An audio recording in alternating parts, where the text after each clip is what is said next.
ఓ పిల్లగా గీ మందులు ఎట్లేసుకోవాలనో జర చూసి చెప్పు అని చిట్టి చేతిలో పెడతారు. ఇది 3 సున్నాలు చుట్టిండు కాబట్టి 3 పూటలు వేసుకోవాలి. గిదానికి ఒకటే సున్నుంది, పగటిల్లు తిన్నాకేసుకో. గిదేందో తెలుస్తలేదవ్వా, రాత్రికి వేసుకోరాదు ఏమైతుంది? హే కాదు పిల్లగా, గీ పచ్చగోలి మధ్యాహ్నమే వేసుకోవాలన్నట. నువ్వేమో ఉల్టా చెప్తావు అంటుంటారు పెద్ద మనుషులు.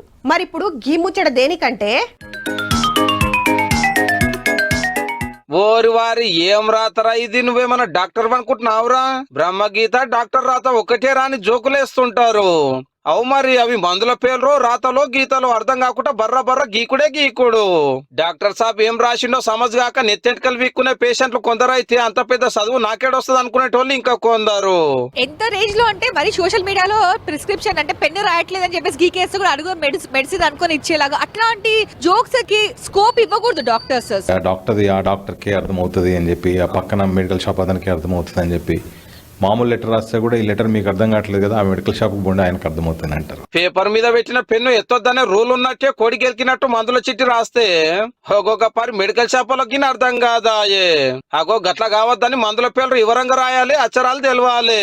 తిన్నాకనా పరిగడుపున్నా రాత్రికా అనేది క్లియర్గా ఉండాలని మెడికల్ కౌన్సిల్ ఆర్డర్ వేసింది డాక్టర్లకు. లేదంటే యాక్షన్ తీసుకుంటారట పక్క.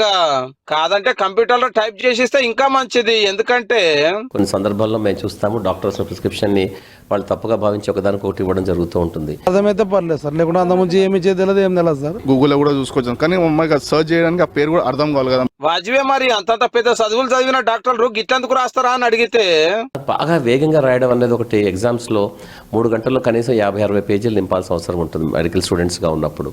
గదన్నట్టు ఎంబీబీఎస్ చదివేటప్పుడు స్పీడ్ గా రాసుడు అలవాటు అయ్యి తక్కువ టైంలో ఎక్కువ పేషెంట్లను చూసి ఆత్రంలా చిట్టీల మీద కూడా దెబ్బ వర్కేస్తురట.